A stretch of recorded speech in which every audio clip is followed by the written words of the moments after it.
Renault's improved third-generation Laguna claims to be smarter in more ways than one.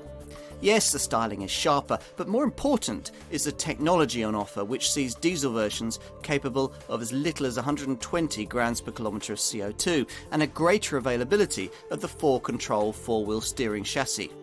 There's a smarter sat-nav and sound system too, which, added to the Laguna's existing strengths of comfort, space and quality, are all enough to rejuvenate its offering in the Mondeo-sized medium-range sector. What truly defines a French motor car? I'd say two things: comfort and individuality. Think of all the classic Gallic models that we've seen over the years. All had both. Qualities, you'd have to say, somewhat lacking from the current crop of Mondeo class medium range contenders, but preserved at least to some extent in this car, one that aims to offer buyers in this segment a different alternative to these established choices: Renault's Laguna. Now, this is the third generation version of a model we first saw way back in 1994, and in its heyday took over 10% of the Mondeo class medium range sector. The second generation Laguna would have consolidated that had it been a bit better built. As it was, by the time we saw this Mark III model in 2007, interest had tailed off, not only in the Laguna, but also in the sector in which it competed, as customers drifted off to try SUVs, crossovers and MPVs. Which was a pity, as this Mark III was actually a very good car, beautifully built, and one of the few in its sector to rather refreshingly prioritise comfort over sportiness. The Renault stylists tried for individuality too, but this was rather less successful. Awkward looks preventing many potential buyers from discovering the Gallic charm which lay beneath. Hence the need for this restyled version, smarter and more sophisticated, not only in looks, but also in high-tech gadgetry. Let's check it out. Now, Renault, perhaps more than most mainstream makers, is a brand that lives in the real world and designs its products to suit. So when it comes to deciding how a medium-range Mondeo class car should handle, they've designed one to suit the needs of those who will actually be using it. Because you see, most sales reps and middle-order managers don't corner on their door handles. So the secondary road sharpness of a Ford Mondeo or a Mazda 6 will, the French brand believes, be largely redundant. But motorway comfort, well, that's something that target market users will appreciate every day. And it's here that this Laguna excels. Now, despite a suspension system that's hardly at the cutting edge of technology, this is a car that manages to iron out poor road surfaces with ease and deliver quite an exceptional cruising experience, cocooning its driver in a lovely upmarket cabin and flowing through each bend as French cars always should. Which is nice at the end of a long day as you head home, the rush hour traffic jostling around you. You relax, you calm down, all is right with the world. Though this Laguna sets new standards for its brand in this respect for a car of this kind, this model's predecessors have always achieved something of that kind of insulating distant serenity, which means that if you are searching for a car to raise your heartbeat rather than to lower it, then this one is probably unlikely to be high on your shopping list, despite the fact that today's models roll less than they used to and respond better. Nevertheless, Renault has remembered driving enthusiasts, widening the availability of their clever 4Control four-wheel steering system. Now here, the rear wheels at speeds of over 38 miles an hour turn very slightly in the same direction as those at the front, sharpening turn-in and aiding stability, particularly in the kind of situation where at speed you might have to swerve to avoid a hazard. It's also a welcome bonus that at speeds of under 38 miles an hour, the rear wheels turn slightly in the opposite direction as those at the front, which means, particularly around town, you've got a car that's as manoeuvrable and easy to park as a little Clio. You'll need the pokiest DCI 180 variant to enjoy four-wheel steering, and since this model sits at the priciest end of the range, then most customers are likely to remain immune to this system's virtues, which is something of a pity. Were four-wheel steering to have been installed across the Laguna range, it could have given this model lineup a much needed extra selling point. As it is, efficiency must rank alongside comfort as the other reason why you'd most likely choose this car. The engine lineup does, after all, stack up very well on paper. It's got a mainly diesel emphasis, with the starting point in diesel terms being a surprisingly willing 110 brake horsepower 1.5 litre DCI unit, able to get from rest to 60 in 11.9 seconds on the way to a top speed of 120 miles an hour. Most customers, though, will want the extra poke of the 2-litre DCI diesel that I'm trying here, capable of rest to 60 in 9.5 seconds on the way to 131 miles an hour, and offered either with 150 brake horsepower in manual form that I've got here, or 175 brake horsepower if you order it with a 6-speed automatic gearbox. That same engine is also able to develop 180 brake horsepower in the top model. Now, if you really must have petrol power, and I'm not quite sure why you'd want to in a car like this, but if you really must, then the only surviving petrol unit for what was once a large and varied Laguna petrol roster is the 2-litre 16-valve 140 brake horsepower engine. The bold but rather awkward looks of the original third-generation Laguna didn't attract much of a following, except in the case of the sleekly styled coupe version. So Renault has visited small but significant stylistic revisions on 5-door hatch and sport tourer versions of this car, both to boost its showroom appeal and to bring its overall look more into line with that of Megane and Clio models further down the range. The major changes are at the front, where these eyelid-style headlamps now sport metallic eyebrows, and the long bonnet slopes gently down to a smart, pearlescent black grille. There are also wider front fog lamps. There's more extensive use of chrome around the car too.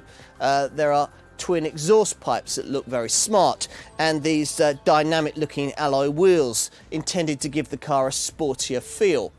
As before, the low window line and the large glass area of this car makes it easier to judge the extremities when you're parking. But the best bit about this car was always the quality of its cabin, and nothing's changed there.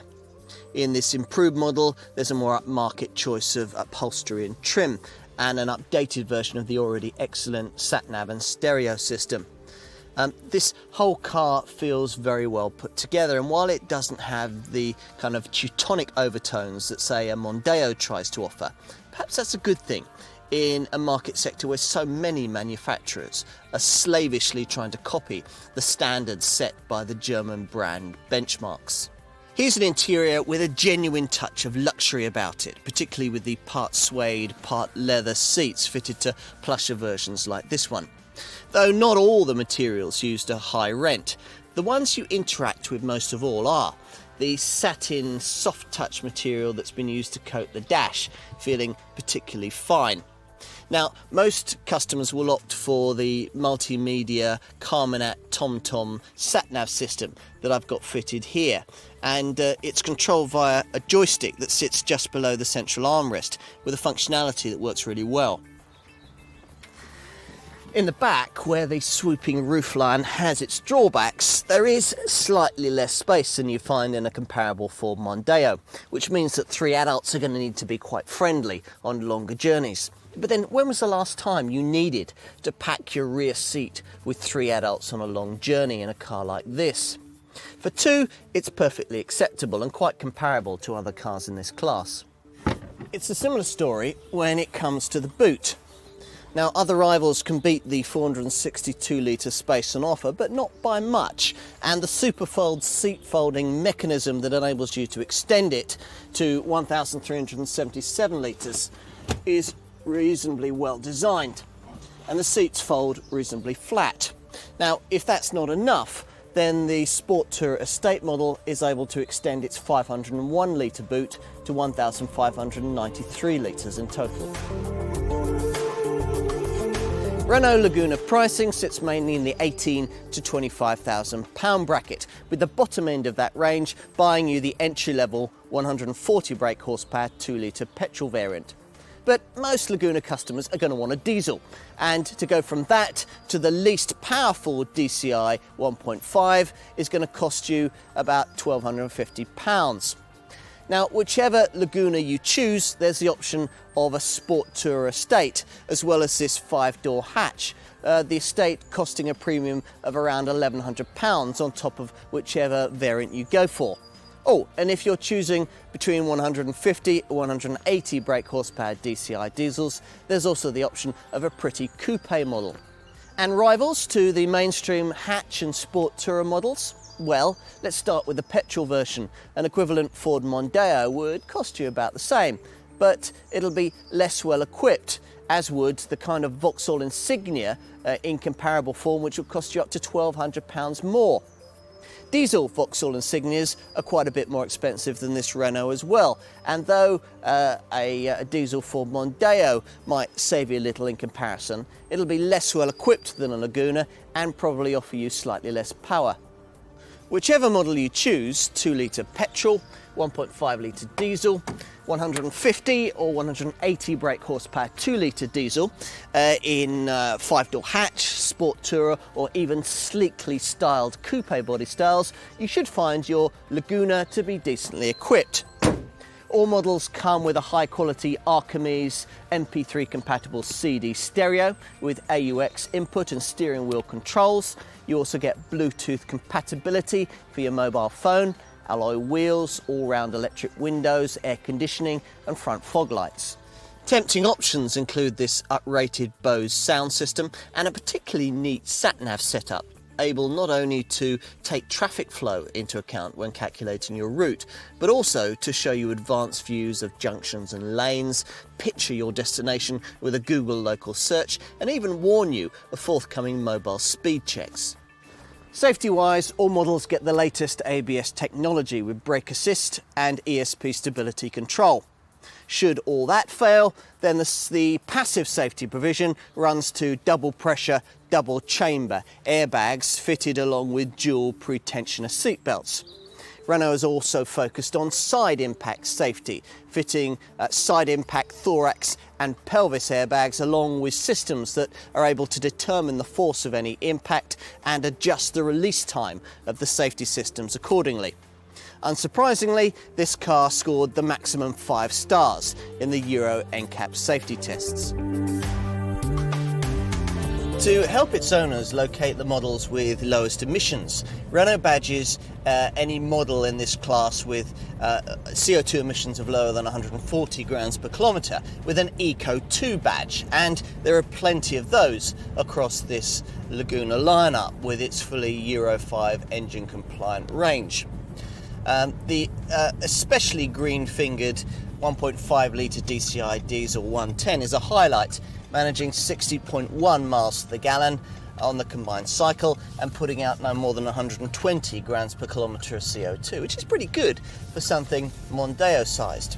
Even the 150 brake horsepower 2-litre DCI diesel that I'm driving here manages 54.3 miles to the gallon on the combined cycle and 136 grams per kilometre of CO2, which is slightly better than the equivalent Ford Mondeo and easily enough to see most owners get more than 600 miles out of a tank full of fuel.